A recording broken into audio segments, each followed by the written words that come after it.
Assalamualaikum dan selamat sejahtera. Hari ini kita akan belajar tentang mata pelajaran sejarah lagi. Hari ini cikgu akan mengajar tentang tajuk yang pertama, iaitu sejarah dan kita. Baiklah, sebelum kita meneruskan pelajaran kita, cikgu nak bagi tahu tentang objektif yang akan kita pelajari pada hari ini. Objektif yang pertama yang akan kita pelajari pada hari ini ialah menyatakan pengertian sejarah ataupun definisi sejarah. Objektif yang kedua, mengenal pasti sumber dalam sejarah. Dan objektif yang ketiga, menjelaskan kaedah penyelidikan sejarah. Apakah sejarah? Terdapat banyak pengertian tentang sejarah. Antaranya, pengertian yang pertama, peristiwa atau keadaan masa lalu yang bermakna. Contohnya, macam tahun 2020 telah menjadi sejarah kepada kita tentang merebaknya penyakit COVID-19. Dan sekarang kita berada pada tahun 2021. Jadi, apa yang telah terjadi pada tahun 2020 telah menjadi sejarah kepada kita. Sejarah ialah pada berkaitan tentang masa dahulu ataupun masa lalu. Jadi, itulah salah satu pengertian sejarah. Antara pengertian lain ialah istilah sejarah ini berasal daripada perkataan Arab, iaitu syajaratun. Syajaratun bermaksud pohon atau pokok. Syajaratun juga bermaksud asal usul, silsilah keturunan atau riwayat. Baik. Hasil kajian rekod-rekod lampau oleh para sejarawan yang dikeluarkan dalam bentuk filem, foto dan penulisan. Hasil penyelidikan tentang sesuatu perkara itu atau kejadian yang telah berlaku. Itulah salah satu contoh ataupun pengertian sejarah. Menurut Herodotus, sejarah ialah penceritaan tentang tindakan manusia dan sebab-sebab mereka melakukannya. Manakala Aristotle menyatakan sejarah adalah peristiwa masa lalu yang mempunyai catatan, rekod atau bukti yang konkret. Manakala sejarawan dalam dunia Islam pula, iaitu Ibn Khaldun, menyatakan sejarah menceritakan tentang masyarakat atau peradaban manusia serta perubahan-perubahan yang berlaku dalam masyarakat itu. Kita juga ada sejarawan yang berbangsa Melayu yang telah menyatakan bahawa sejarah ialah catatan ataupun rekod mengenai sesuatu peristiwa yang berlaku pada suatu masa yang dahulu. Ini adalah menurut Muhammad Yusuf Ibrahim. Baiklah, cikgu harap kamu faham tentang maksud ataupun pengertian sejarah yang telah diterangkan tadi. Okey, baik. Seperti yang kita tahu, sesuatu sejarah ini mempunyai ataupun terhasil daripada sumber yang tertentu. Sumber sejarah adalah asas kepada setiap penulisan sejarah. Jadi, sumber sejarah akan menjelaskan dan memberikan maklumat serta bukti tentang sesuatu peristiwa yang telah berlaku. Baik, terdapat dua sumber sejarah. Sumber pertama ataupun kita kenali dengan sumber primer, dan sumber kedua juga dikenali sebagai sumber sekunder.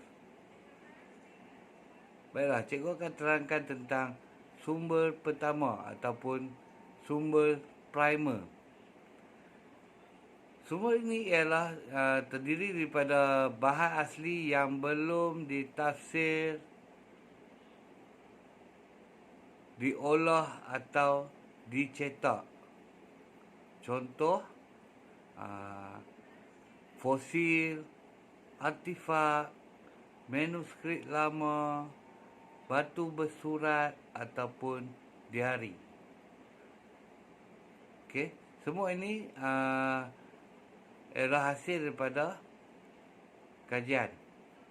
Fosil-fosil yang tertanam di dalam tanah, artifak-artifak, okey, manuskrip lama, batu bersurat.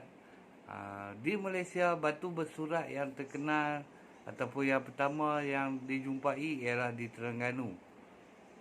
Baik, sumber kedua ataupun sumber sekunder. Sumber ini ialah hasil penulisan sejarawan dan para pengkaji sejarah yang lalu. Contoh, buku-buku hasil tulisan sejarawan, surat khabar, ensiklopedia, risalah serta majalah.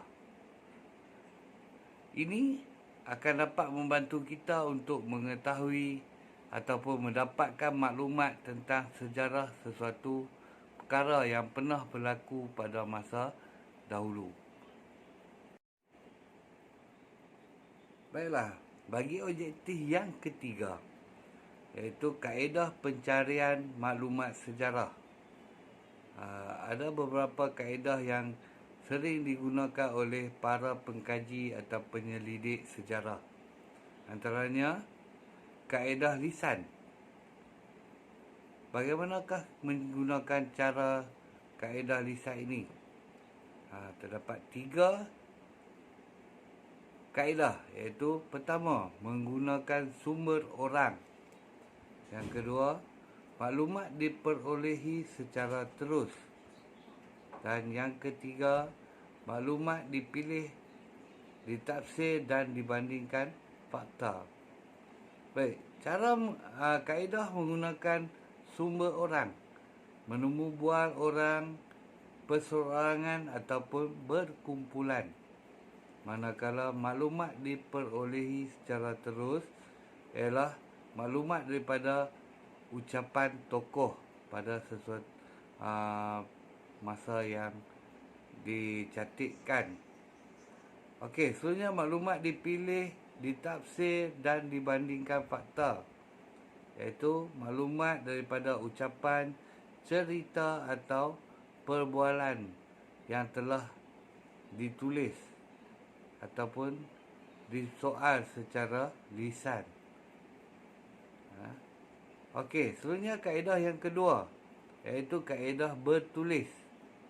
Kaedah bertulis ialah dengan mencari maklumat sejarah daripada bahan bertulis atau bercetak. Aktiviti yang dilakukan dalam kaedah ini ialah seperti sumber sejarah seperti buku hasil tulisan sejarawan, majalah, surat khabar dan risalah dicari ataupun dikumpulkan untuk mendapatkan maklumat secara bacaan yang telah ditulis oleh para sejarawan tersebut. Maklumat daripada manuskrip, diari, dokumen dan jurnal juga adalah dikira dalam kaedah bertulis. Kaedah yang ketiga ialah kaedah arkeologi, iaitu kaedah mencari bahan sejarah dengan cara menggali, yang mana semua maklumat daripada artifak atau barang, ciptaan atau buatan tinggalan manusia zaman dahulu. Dan kaedah ini juga ada kajian tentang bahan yang akan dikaji dengan kaedah saintifik.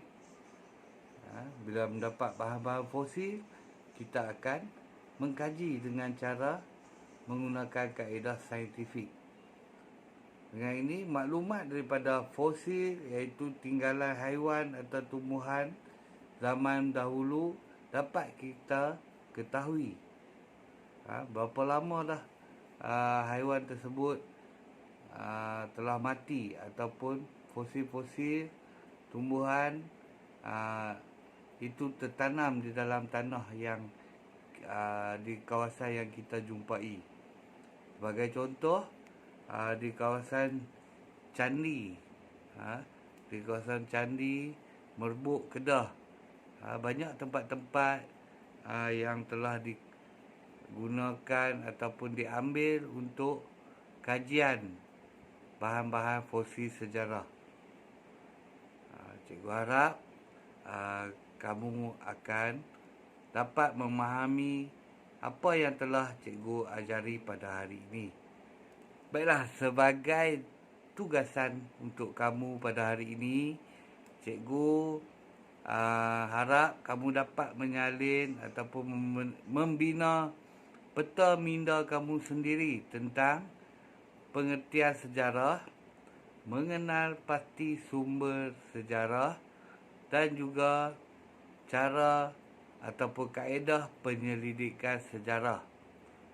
Kamu boleh salin daripada buku teks ataupun melalui nota dalam video yang telah cikgu tunjukkan tadi. Selain itu,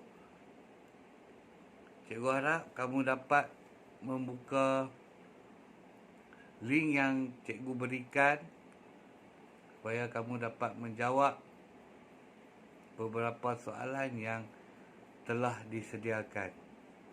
Dengan itu, sekian. Assalamualaikum dan selamat sejahtera. Terima kasih.